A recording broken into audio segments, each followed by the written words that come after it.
Kia ora, I'm Jane Yee, and welcome to This is Kiwi, a podcast series brought to you by Kiwi Bank and the Spinoff podcast network. In this series, I'll meet with incredible New Zealanders who've achieved remarkable things, uncovering what makes them tick and the influences that have helped to shape their ideas. Most importantly, This is Kiwi will bring you knowledge for better, the incredible power of determination, passion, and self-belief that we can all learn from and apply to our own lives every day. So join me on this unique journey as we celebrate the Kiwi spirit and learn what it takes to make a difference. This is Kiwi, where ordinary people do extraordinary things.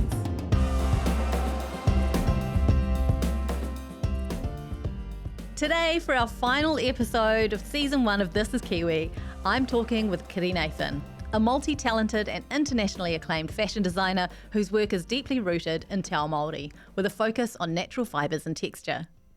In 2020, Kiri was made a member of the New Zealand Order of Merit for services to Māori in the fashion industry, and her work extends far beyond our shores. You've probably seen her designs on the like of Jacinda Ardern, Barack and Michelle Obama, Meghan Markle, Beyonce, Ed Sheeran and Mariah Carey, just to name a few. But Kiri's heart is in Aotearoa, where she will become the first Māori designer to open New Zealand Fashion Week later this year. Alongside Kiri's trailblazing spirit is a passion for sharing her wisdom and experience to empower emerging Māori designers. This kaupapa has been a key focus of Kiri's for a number of years, and most recently saw her establishing Te Ahuru Mōwai, a creative safe haven for young indigenous designers, in her home turf of Glenanis in Tamaki Makaurau. Sharing a studio with Kiri, there's an air of strength and tenacity about her that's pretty awe-inspiring. It's hard to believe she's achieved so much in the 13 years since she launched her label. Truly, I mean it when I say there's not enough time for me to list off all the many projects she's involved with and the accolades she's received. Because what I really wanted to do in talking with Kiri is find out how she got from there to here, what drives her to break through barriers and lead the way for the next generation of Māori designers. I'm telling you now, there's plenty we can all learn from this kōrero, particularly when it comes to pursuing our goals with resilience and integrity. There's really no finer example of those two characteristics than Kiri Nathan, right now on This is Kiwi.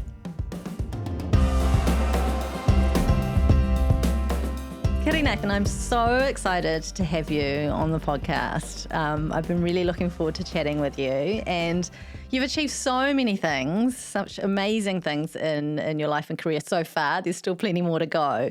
But I want to start by looking back at little Kiri. Tell me a little bit about what you were like as a wee thing. As a young child, like as in like 5, 6. Yeah, go on, wherever you want to start. Yeah, okay. I was always active. I loved creativity from a very, very young age, and was encouraged by my grandmother to do all manner of things. She'd always buy me those little crafty kits, that you could do things with, and she taught me how to sew. Mum was a sewer as well. So all of that sort of like creative energy was around. I was really happy. I was a happy little kid.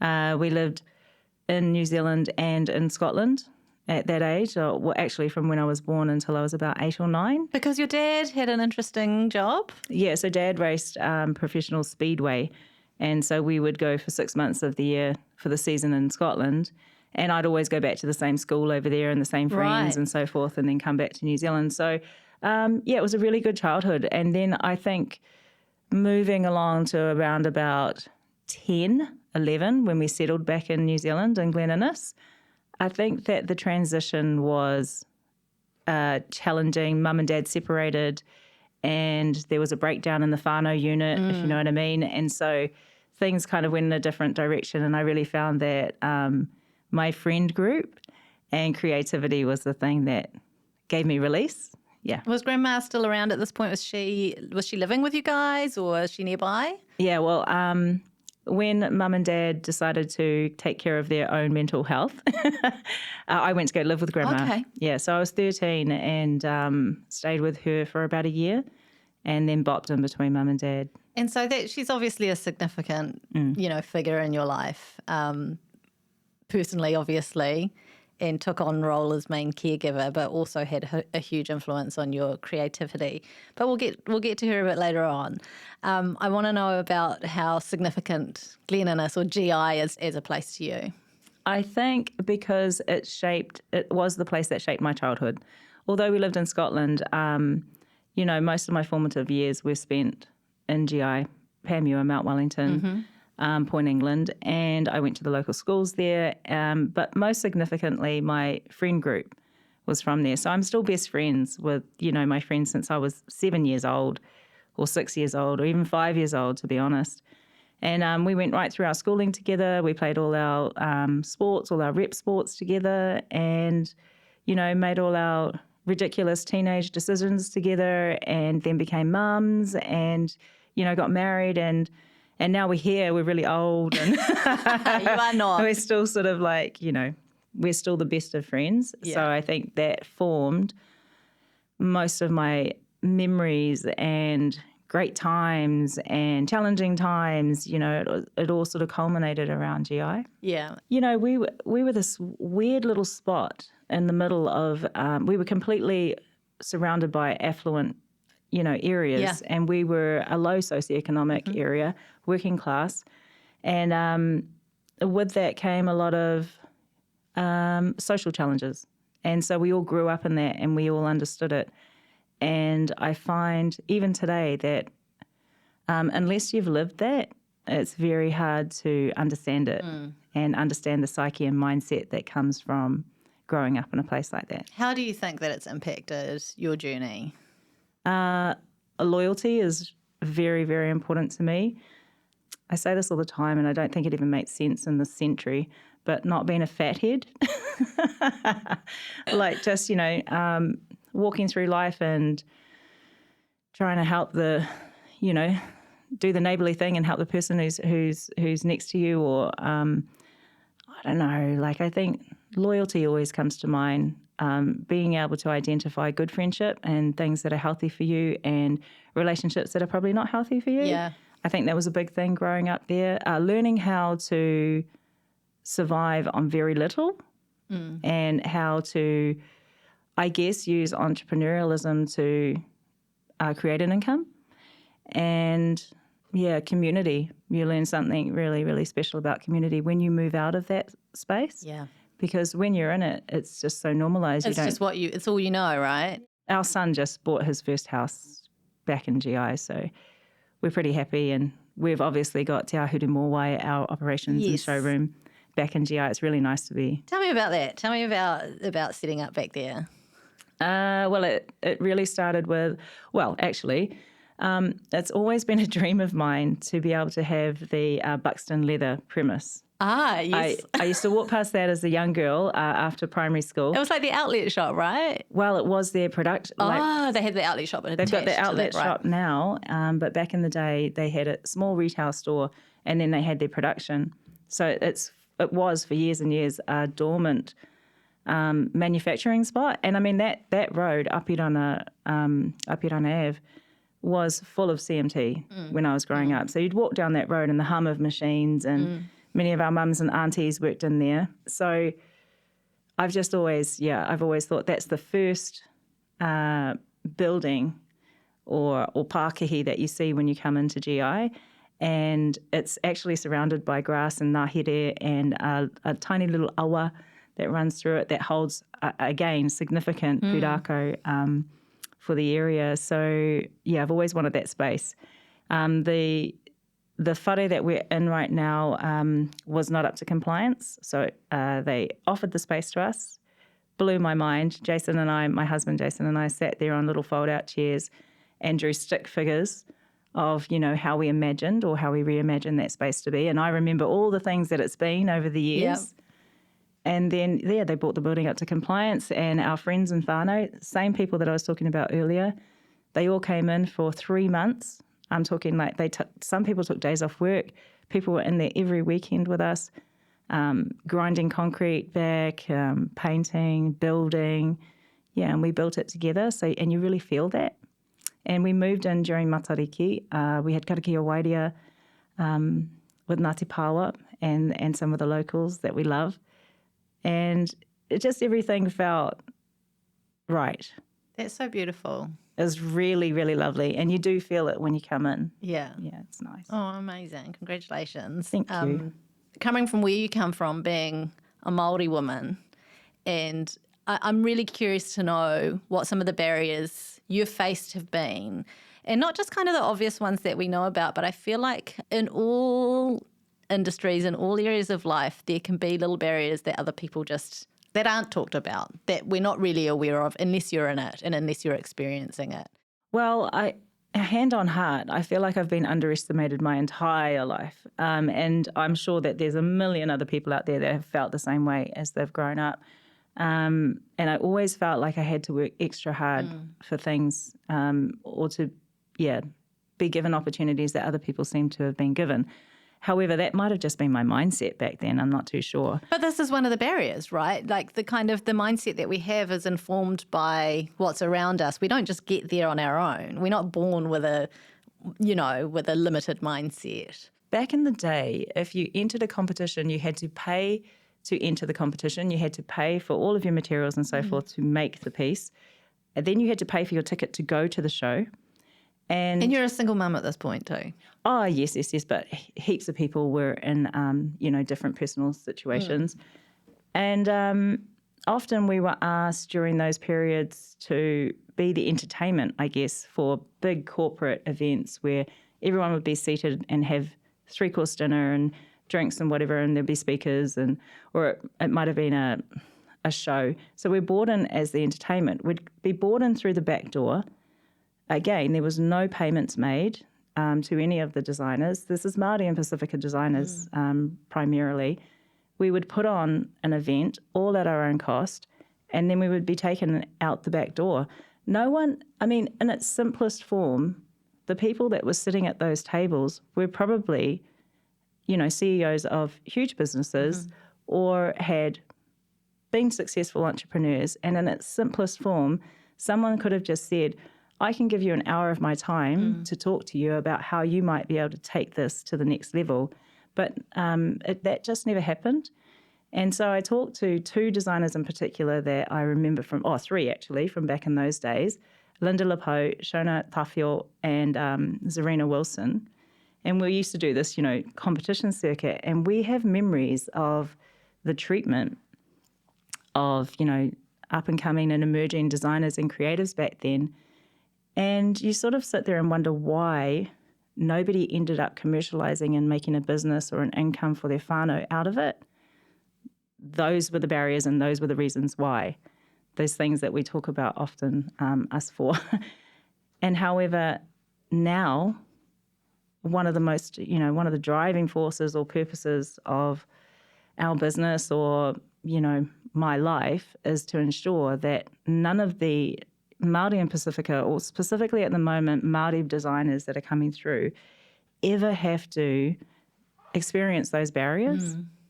There's just no need for it. No. It would have been so easy for people to help or just guide.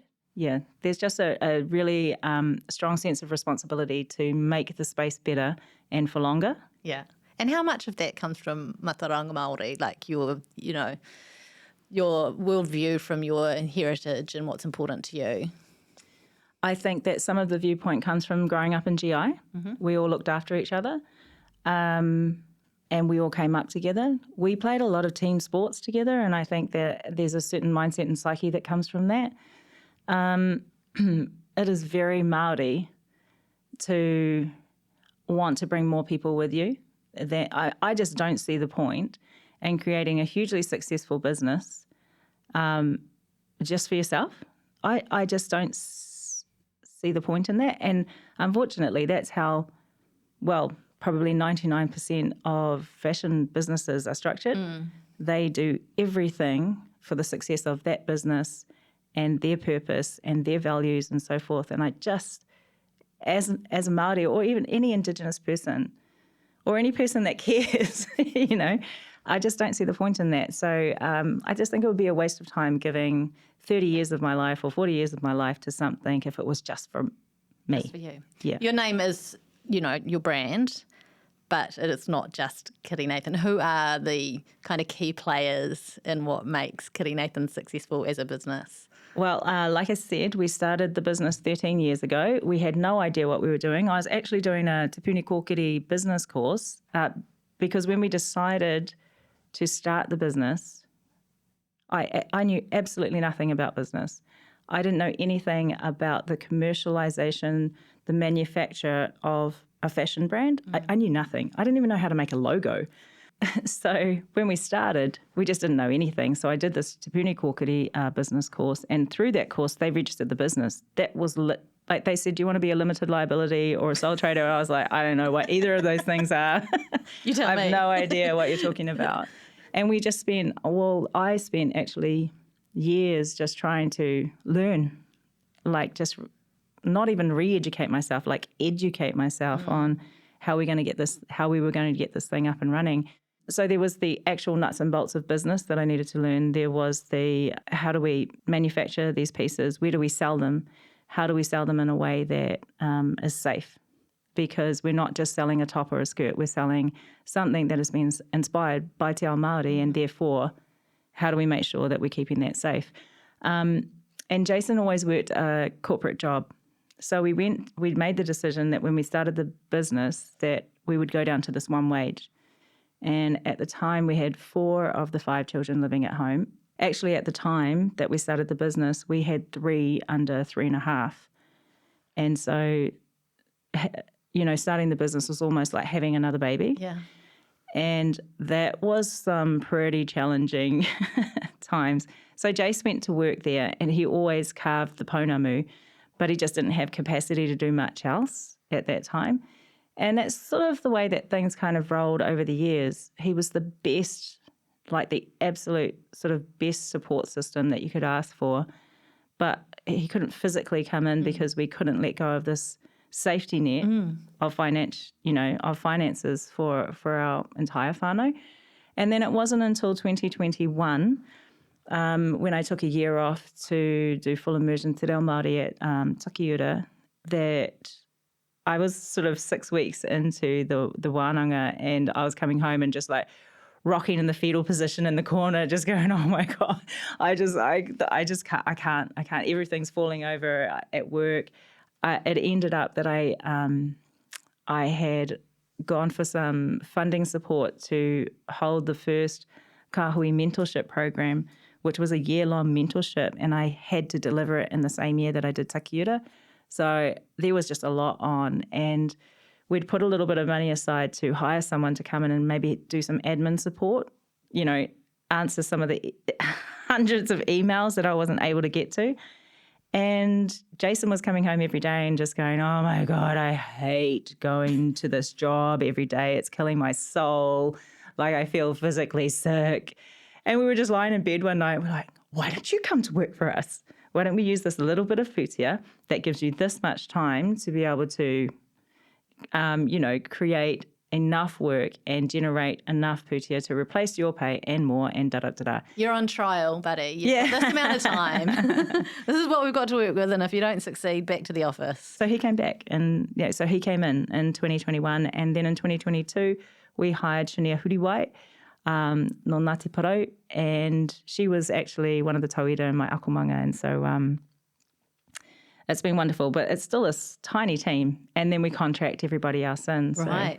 So is it sort of just the 3 of you? 3 full-timers, and that's only been in the last for a year. Wow. Yeah. That's incredible. Yeah, and 2 of us for, 2 years, coming up 2 years now. Yeah.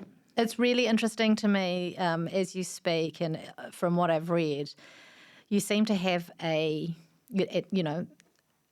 passion to continue learning, even though you've, arguably reached a point where you probably don't have to keep going back and learning things all the time. You could carry on with what you know and continue to be successful. But you're learning business skills. Earlier on, you said you went to Te Reo immersion and did full immersion. I also think it's part of our responsibility that if we're going out into the world, and for us in particular, running this Pākehā Māori, this Māori business that is based and steeped in Te Ao Māori, how can I honestly do that with integrity if I haven't made an effort to learn my language? It just got to that for me. And like everyone to their own, like everyone has different journeys and perspectives and so forth. But for me, it was there's a responsibility here to do what I would consider to be the right thing. And the kids started at kohanga reo, and then they went through Catholic education because my grandma, my lovely grandma, was a staunch as like Catholic.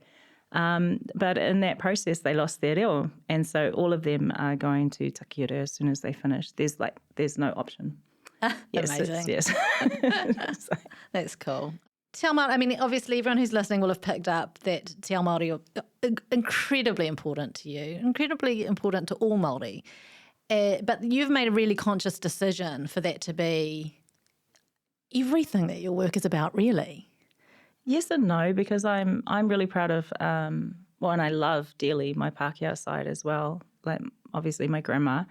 And, we sat there, for most of my life, we'd talk about her father and her grandparents and their story from that perspective. And so what I think often tends to happen is that the privilege has always sat with Pākehā, and things have been taken from Māori. And so I feel that the majority of my time is spent reclaiming, not just for myself, but for this industry that I'm in, that I find myself in, for my whānau. And so there's more to fight for, and there's more to, I guess, try and not bring back, but to try and bring to the fore, because it's always been pushed, into the background, or it just has never been given a chance to breathe, especially in my industry. Yeah, and you shouldn't have to, right? Like, that's the thing. It's this sort of extra labour that you're doing on top of. And certainly it probably doesn't help when people like me, say, this is what you're all about, because it can kind of cast a bit of a tokenistic lens on things when really it's just inherently who you are. You're multifaceted. It's one part of who you are, as you mentioned. You've got your Pākehā side and your very, treasured grandma as well. It's quite complex. Yeah, but it's the story of many. Yeah. Many, many. And I think that I feel very lucky and privileged to be in this position to be able to make change. Like, I feel very, very privileged to be able to go to work every day in the space that we have, to work with the people that we've brought into our work tribe. The industry's been built with a particular infrastructure for the last 40 years. And when I came into it 13 years ago, I was like, ooh, this is awful. This is just, crikey, this is so gross, like how people treat each other. The silo, just these silos of people and businesses, and lack of community, I guess. And in all honesty, like lack of Māori. Even now, we had a hui with Kahui Collective, and I went around the tepu and I was like, how many active, full-time Māori fashion designers do you think there are in the world? And we were at a stretch 30 in the world, and there's a reason for that. And so if we look at the history of our industry, it wasn't one that tried to help people come up, because there was, I guess, this fear of someone else taking your market or being better than you, and, whether it was money or ego that couldn't cope with that kind of competition, it held the New Zealand fashion industry in a certain holding position for all of these decades. And so when I came in, I thought, okay, the best way to flip this fashion industry on its head is to do everything opposite. And everything opposite was very Māori. Yeah. And so we just did that, and we got shunned. We weren't, no one would stock us in there or wholesale us. What reasons did they give? Oh, there was all manner of reasons. Some of them were really straight up, which I appreciated, to be perfectly honest. We got our first stockist in High Street. We were high-fiving each other. We were so stoked. We had a lot of moments where we thought, yes, we've made it. And they were when I think about it now, ridiculous. But we had the stockist, and we were only there for 2 weeks. And one of the other designers went to the owner and said, unless you remove that Maori, designer, we're pulling our label, and we will encourage the other well-known labels to pull their label, and you need us. So they let us go. And I mean, they were very, very, I use that example quite a lot because it was just very blunt and very blatant. And a lot of people would probably be surprised to hear that. So surprised. So surprised. That's disgusting, honestly. Yeah, and then media didn't want to have a bar of us. So there was a certain process and system within the fashion industry that you had to go through, if you were to be considered successful, and that was you were in the right magazines, you were at the right events, you were selling in the right places, you were friends with the right people. It was just awful, so gross. And we were like, I don't want to be any of those things. And media wouldn't touch us anyway. And when they did, it was always like some kind of derogatory kind of, rags to riches story, or just down and out. But yeah, we're giving the poor cousin a bit of a hand here. But, it was really, the narrative was pretty gross. Hey, I want to talk about, I want to actually go right back, because we did talk about your studies at MIT, and I want to talk about, it's almost like this legendary failed assignment, because you failed an assignment, but then you took that piece and you showed it and you won an award for the piece. And I just think it speaks really interestingly, particularly in the creative arts, about subjectivity and, I don't know, I guess having tenacity, because if it were me and I failed an assignment based on something that was, something I'd created, it's not a matter of, 2 + 2 is 4 and there's a right answer and there's a wrong answer. This is someone's cast an opinion and a judgment on your work that you've put your heart and soul into, and it has a lot of meaning to you, and they've gone, no, that's a fail. To then take that and go and enter it and put it on show. There's something in there. There's something in that. Well, I'm still very good friends with my tutors from back in that day. Do you sort of lord that over them a little bit? Like, remember you failed? All the time. Great. Yeah, totally. Yeah, I love that. I love that dig. But I have a lot of respect for both of them. Kim Fraser in particular, because I literally left school in 7th form or year 13 to go and study under her, then fell pregnant, and, the rest is history. But she found me and she said, we're starting this fashion and design course at MIT, I want you to come. And she literally is the reason that I went and studied. So I think the issue back then is that they were still trying to figure out how they were going to deliver this program, like the whole faculty was. Right. And, Kim and I have often had these kōrero, and then Deborah Crow came in as well, who's also just an extremely talented textile weaver and, creative and person. And a lot of it was theory-based, which just oh, God, I was like, this is so boring. I just want to make this thing. And they're like, no, you have to explain why you want to make it. What is the story? What is the origin? How have you developed it? It's really important that you create this design development process. And I just thought it was absolute bollocks. But I still use that design development process now. So, there was a lot of really important learning that was done in those early years, and from those two amazing women and other tutors that were there, Lisa Reihana, Arnold Manaki-Wilson, John Pule. They were just we were very, very lucky to be a part of that early stage of Z Block. They called it Z Block at MIT, because we were being taught by all manner of nationalities of well-established artists and creatives. So, yeah, we were very lucky.